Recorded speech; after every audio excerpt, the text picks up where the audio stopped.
कृपा करो, कृपा करो राधे, कृपा करो, कृपा करो, कृपा करो राधे, कृपा करो, कृपा करो, कृपा करो राधे, कृपा का ही तन तोरा, कृपा करो राधे, कृपा का ही तन तोरा, कृपा करो राधे, कृपा करो, कृपा करो, कृपा करो राधे, कृपा करो, कृपा करो, कृपा करो राधे, का घट जाए तोरा, कृपा करो राधे, का घट जाए तोरा, कृपा करो राधे, कृपा करो, कृपा करो, कृपा करो राधे। सभी पुण्यात्मा ध्यान से सुने, अपना स्पीकर बंद कर लें। कोटि कोटि कामों से भी सुंदर, परम मनोहर, प्राण वल्लभ श्याम सुंदर को आया देख। जब गोपियों ने देखा कि श्याम सुंदर हमारे बीच में, तो गोपियों के नेत्र प्रेम और आनंद से आया देख, गोपियों के नेत्र प्रेम और आनंद से खिल उठे। वे सब की सब एक ही साथ एक प्रकार उठ खड़ी हुई, जैसे मुर्दे में प्राण फूंक जाए, कोई प्राण दे दे। ऐसे भगवान का प्रेम है। आत्मज्ञान ये वही प्राण है।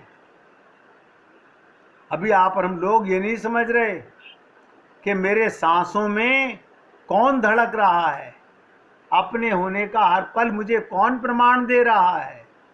हमारा मन सारा दिन संसार संसार, शरीर शरीर, शरीर शरीर, संसार संसार। एक जाति के है ना, तो मन बेचारा क्या करे।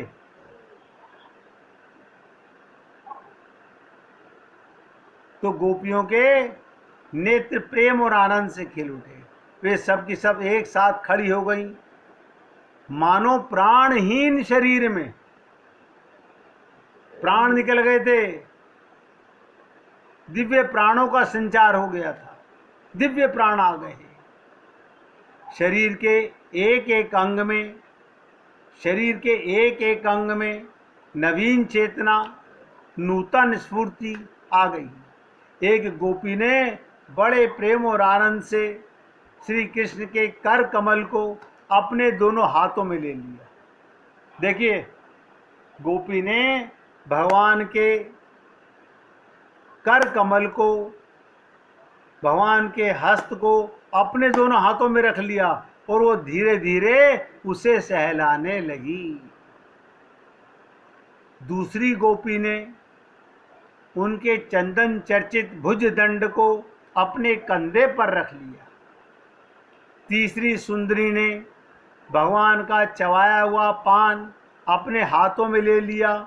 चौथी गोपी, जिसके हृदय में भगवान के विरह से बड़ी जलन हो रही थी, बैठ गई और भगवान श्री कृष्ण के चरण कमलों को अपने वक्ष स्थल पर रख लिया। पांचवी गोपी प्रणय कोप से बिहल होकर, भुएं चढ़ाकर, दांतों से होड़ दबाकर, अपने कटाक्ष बाणों से बीनती हुई उनकी ओर ताकने लगी। छठी गोपी अपनी निर्निमेष नयनों से उनके मुख कमल का मकरंद रसपान करने लगी। सातवीं गोपी नेत्रों के मार्ग से भगवान को अपने हृदय में ले गई और उसने आंखें बंद कर ली। कहाँ ले गई? हृदय में ले गई और आंखें बंद कर ली। अब क्या कर रही है? मन ही मन भगवान का आलिंगन करने से उसका शरीर पुलकित हो गया। जो बातें मैंने आपको अभी ये 7 गोपियों की बताई, आप बता दीजिए कभी आपके मन में भगवान के प्रति ये भाव आता है? क्यों? बहुत से पुरुष क्या कहते हैं, हम तो पुरुष हैं, हमारे मन में ऐसे कैसे भाव आएगा? अरे बाबा, आत्मा पुरुष नहीं होती, भाव आत्मा का है। ये शरीर मान कर गई तो हम मूर्ख बन गए। अपने को शरीर मानकर हमें परमात्मा का ज्ञान नहीं हो सकता। आत्मज्ञान के बाद ही परमात्मा का ज्ञान होता है। आप सोचिएगा, कितने लोग मंदिरों में लाइन लगा रहे हैं, अरे बाबा करोड़ों। ऐसा लगता है जैसे कलयुग में, और अब इसमें भक्तों की अनलिमिटेड काउंटिंग हो गई। आप क्या कहोगे? जो मंदिर जा रहा है सब भक्त हैं? मंदिर में जाने वाले आपको यही तो नजर आएंगे, सब भक्त हैं। तो गोपियां, अभी मैंने केवल 7 गोपियों की बात बताई, अब ऐसी हजारों गोपियां, और सबके मन का अपना अपना भाव है। देखो कमाल, गोपियां एक दूसरे की नकल नहीं करती, हम करते हैं। हम क्या नकल करते हैं? आप अपनी थाली में भगवान जी के लिए कौन सा हार लेके जा रहे हो? कल मैं भी यही हार लेके आऊंगी। आपने कौन सी पोशाक भगवान को पहनाई है? मैं भी यही लेकर के आऊंगी। आपने कौन सा हार पहनाया है? मैं भी यही हार लेकर के आऊंगी। नकलची है ना हम लोग, तो हम नकल करते हैं, और नकल के लिए अकल की जरूरत पड़ती है। तो गोपी प्रेम गोपनीय प्रेम है। मैंने आपको कहा था ना, कैलकाटा में एक सखी संप्रदाय है, वहां पर कृष्ण को या तो पति रूप में स्वीकार करके पुरुष भी भक्त लोग नारी बनकर के उनका आलिंगन करके सो जाते हैं, और बहुत सी स्त्रियां भगवान को राधा बनाकर खुद पुरुष बनकर के उनको आलिंगन करके सो जाते हैं। सखी भाव, ये जो हमारे हरिदास जी थे निधिवन वाले, ये उनका संप्रदाय है, सखी संप्रदाय। इसके बाद ध्यान से सुनिएगा, अभी तो एक एग्जाम्पल दिया है 7 गोपियों का। इसके बाद भगवान श्री कृष्ण ने उन ब्रज सुंदरियों, बताओ क्या शब्द आया? ब्रज सुंदरियों। अब आप कहेंगे उनमें क्या सुंदरता थी? सुंदर तो हम हैं, सुंदर तो हम हैं। हमारी खोपड़ी ये कहती है, हम ये चमड़े के शरीर को देख के सुंदर कहते हैं, और भगवान ब्रज गोपियों को, ब्रज सुंदरियों को भगवान ने क्या करा? साथ लेकर यमुना जी के पुलीन में प्रवेश किया, उनका हृदय शीतल करने के लिए।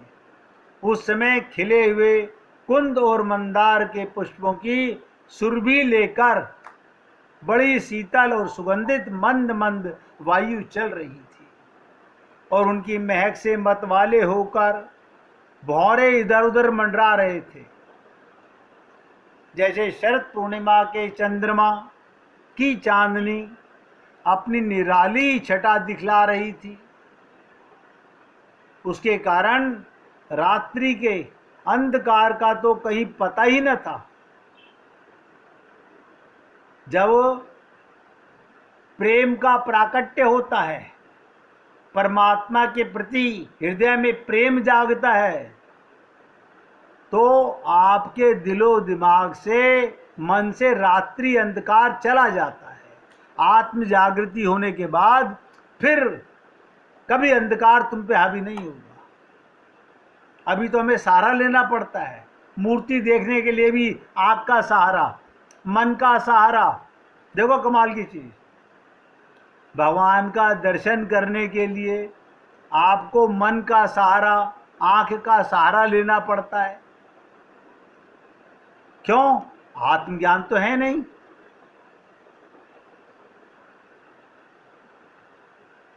तो अंधकार नहीं, सर्वत्र आनंद मंगल का साम्राज्य छा गया था। वो पुलीन क्या था? यमुना जी ने, कैसा पुलीन, ध्यान से सुनो, यमुना जी ने स्वयं अपनी लहरों के हाथों भगवान की लीला के लिए सुकोमल बालू का रंग मंच बनाया था। आप देखते हो जहां से यमुना शुरू हुई उससे पहले जो बालू थी, उस बालू को क्या करा यमुना जी ने? अपनी लहरों से शीतल किया। भगवान श्री कृष्ण के दर्शन से गोपियों के हृदय में इतने आनंद और इतने रस का उल्लास हुआ कि उनके हृदय की सारी, देखो कमाल की चीज, एक दर्शन मात्र से सारी आदि व्याधि मिट गई। आदि व्याधि मिट गई।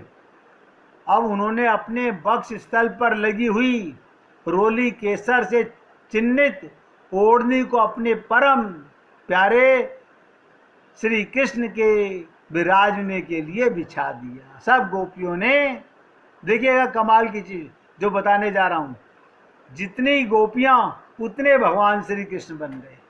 अब प्रत्येक गोपी ने अपने प्रीतम के लिए क्या करा? अपने वक्ष स्थल को ढकने के लिए जो ओढ़नी थी, अपने प्यारे सुहृद श्री कृष्ण के विराजने के लिए बिछा दिया।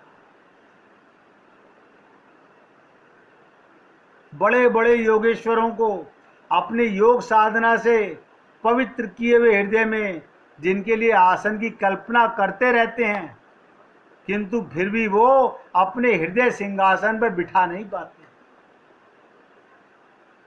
अपने हृदय सिंहासन पे बैठाना हर एक किसी के बस की नहीं है। वही सर्वशक्तिमान भगवान यमुना जी की रेती में गोपियों की ओढ़नी पर बैठ गए। सहस्त्र सहस्त्र गोपियों के बीच में उनसे पूजित होकर भगवान बड़े ही शोभायमान लग रहे थे। तो गोपियों ने अपनी मंद मंद मुस्कान, विलासपूर्ण चितवन और तिरछी बाहों से उनका सम्मान किया। किसी ने उनके चरण कमलों को अपनी गोद में रख लिया, तो किसी ने उनके कर कमलों को, वे उनके संस्पर्श का आनंद लेती हुई कभी कभी कह उठती, कितना सुकुमार, कितना मधुर है आपका स्पर्श। आप सोचिएगा, आप और हम लोग सोच नहीं सकते। हम हृदय की कोमलता को, हृदय की प्रसन्नता को, हृदय के प्रेम को सोच नहीं सकते। इसके बाद श्री कृष्ण के छिप जाने से मन ही मन तनिक रूठकर उनके मुंह से जो उनके दोष स्वीकार कराने के लिए वो कहने लगी, नट नागर। कुछ लोग तो ऐसे होते हैं जो प्रेम करने वालों से ही प्रेम करते हैं, और कुछ लोग प्रेम ना करने वालों से भी प्रेम करते हैं, परंतु कोई कोई दोनों से प्रेम नहीं करते। प्यारे, इन तीनों में तुम बताओ कौन से हो? अब गोपियां हैं भगवान के साथ, अभी तुम सता के गए थे ना, अंतर ध्यान हो गए थे, अभी तुम अंतर ध्यान हो गए थे। तुमको नहीं पता हमारी क्या दशा हुई, तुम क्या जानो? देखो गोपियां कहती हैं, तुमको तो किसी से प्रेम हुआ नहीं, तो तुम क्या जानो? ये तो हम जानती हैं कि प्रेम करने वाले की क्या दशा होती है। भगवान श्री कृष्ण ने कहा, मेरी प्रिय सखियों, जो प्रेम करने पर प्रेम करते हैं, एक एक शब्द ध्यान देना। अब वार्तालाप बता रहा हूँ, ये चांस की बात है कि गोपियों का प्रसंग आएगा और गोपियों की भगवान की लीला ना आए, ये हो नहीं सकता। और आपको ये सब क्यों सुना रहा हूँ कि काश आपके हृदय में भी वो आत्मा का प्रेम, परमात्मा का प्रेम किसी प्रकार जाग जाए। ये अपने भ्रम, मैं स्त्री हूँ, मैं पुरुष हूँ, ये जो आप काया को और माया को अपना समझे बैठे हो, ये 4 दिन की चांदनी है, फिर अंधेरी रात है। ये काया और ये माया सदा नहीं रहने वाली। जबकि ये काया भी भगवान की दी हुई है, माया भी भगवान की दी हुई है। इस काया में भगवान ने क्या कृपा की, इस देह में हरि मिलत हैं, लेकिन हम हरि से नहीं मिलना चाहते, हम माया से मिलना चाहते हैं। ये देखो कमाल, माया पति से नहीं, हम माया से मिलना चाहते हैं। तो भगवान श्री कृष्ण ने कहा, मेरी सखियों, जो प्रेम करने पर प्रेम करते हैं उनका तो सारा उद्योग स्वार्थ को लेकर है, जैसे संसार में होता है, लेन देन मात्र है, ना तो उनमें हृदय है और ना उनमें धर्म है। उनका प्रेम केवल स्वार्थ के लिए है, इसके अतिरिक्त उनका कोई प्रयोजन नहीं। तो गोपियों की तरफ भगवान प्रसन्न मुद्रा से निहार के कहते हैं, सुंदरियो, सुंदरियो, देखो क्या शब्द है। जो लोग प्रेम ना करने वाले से भी प्रेम करते हैं, जो लोग प्रेम ना करने वालों से भी प्रेम करते हैं, जैसे स्वभाव से करुणाशील सज्जन और माता पिता, उनका हृदय सौहार्द से, हितैषिता से भरा रहता है।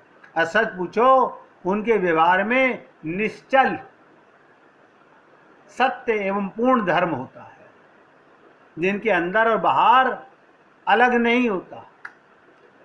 भगवान कहते हैं, कुछ लोग ऐसे होते हैं जो प्रेम करने वालों से भी प्रेम नहीं करते। ध्यान दो, कुछ लोग ऐसे होते हैं जो प्रेम करने वालों से भी प्रेम नहीं करते, ना प्रेम करने वालों का तो उनके सामने कोई प्रश्न ही नहीं।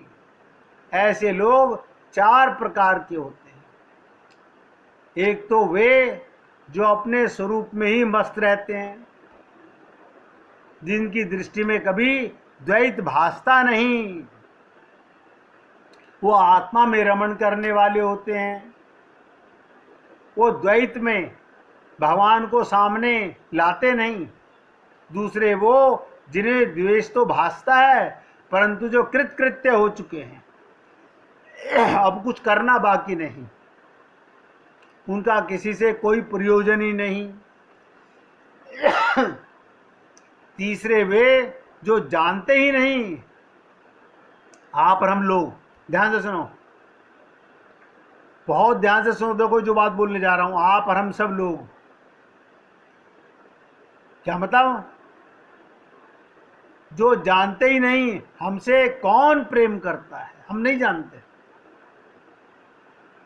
और मैं बार बार कहता हूं, आपका प्यारा, आपका प्रीतम, आपका परमात्मा, रोज आप तो मंदिर में कितनी देर जाते हो? 5 मिनट, 10 मिनट, आधा घंटा, 1 घंटा, हाँ, बस। आप जब रात्रि को सोते हो, सारी दुनिया को भूलकर, अपने शरीर का भी ज्ञान नहीं होता, आपको स्त्री पुरुष का भी ज्ञान नहीं होता, ब्राह्मण क्षत्रिय का भी ज्ञान नहीं होता, जवान बूढ़े का भी ज्ञान नहीं होता। उस समय कितने घंटे सोते हो? आप कहोगे, कोई कहेगा 4 घंटे, कोई कहेगा 6 घंटे, कोई कहेगा 8 घंटे। भगवान उतने घंटे आपको अपने आलिंगन में रखते हैं। उसी को आप और हम लोग कहते हैं आनंद से सोया। अगर शरीर में आनंद होता तो जागते हुए मिलना चाहिए था। ये आनंद मिला किसको, ये कोई नहीं जानता। ये आनंद मिला किसको? क्योंकि जिसका हमें ज्ञान नहीं है, हम आत्मा है। परमात्मा आत्मा को, देखो इसी देह में कमाल है। सोते तो पशु पक्षी भी हैं, सोते तो जानवर भी हैं, सोते तो राक्षस भी हैं, लेकिन इसी देह का कमाल है इस देह में आप अनुभव कर सकते हो कि परमात्मा ने हमारा आलिंगन किया हुआ है। तो क्या कहा, जो जानते नहीं कि हमसे कौन प्रेम करता है, और चौथे वो जो जानबूझकर अपना हित करने वाले परोपकारी। अब वो बहुत ध्यान से सुनो, आप और हम लोगों के जीवन में कोई ना कोई गुरु जरूर आया होगा।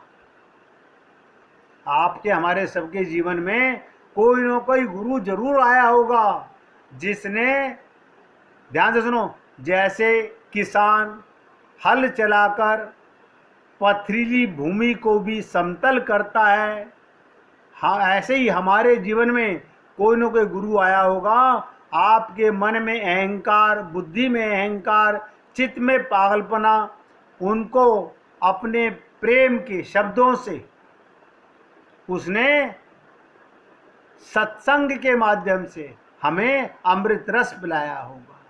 तो क्या कहते हैं, चौथे वो जो जानबूझकर अपना हित करने वाले परोपकारी गुरु तुल्य लोगों से भी द्रोह करते हैं, उनको सताना चाहते हैं। ऐसे बहुत हुए हैं, हर संप्रदाय में ऐसे लाखों लोग हैं, हर संप्रदाय में, जो अपने गुरुओं को भी सताते हैं। गोपियों, भगवान क्या कहते हैं, 2 मिनट ध्यान से सुनिएगा, क्योंकि ये लीला पूरी सुनाकर ही खत्म करूंगा। गोपियों, मैं तो प्रेम करने वालों से भी प्रेम का वैसा व्यवहार नहीं करता। क्या कह रहे हैं भगवान, मैं तो प्रेम करने वालों से भी प्रेम का वैसा व्यवहार नहीं करता जैसा करना चाहिए। मैं ऐसा केवल इसलिए करता हूं, उनकी चित्त वृत्ति और भी मुझ में लगे। मैं सताता क्यों हूं, रुलाता क्यों हूं, अंतर ध्यान क्यों होता हूं, कि तुम्हारी तड़प, तुम्हारी बेचैनी, तुम्हारी प्यास मेरे प्रेम के लिए भट्टी बन जाए, निरंतर लगी रहे। जैसे निर्धन पुरुष को कभी बहुत सा धन मिल जाए फिर खो जाए, उसका हृदय खोए हुए धन की चिंता से भर जाता है, वैसे ही मैं मिल मिलकर छिप जाता हूँ। मैं बार बार आनंद रोज देता हूँ, और सुबह आप सबको, मैं स्त्री, मैं पुरुष, मैं ब्राह्मण, मैं क्षत्रिय, मैं वैश्य, मैं कई बार सोचता हूँ इस बारे में, ये रात को सोते हुए किसी को याद नहीं रहता मैं कौन हूँ।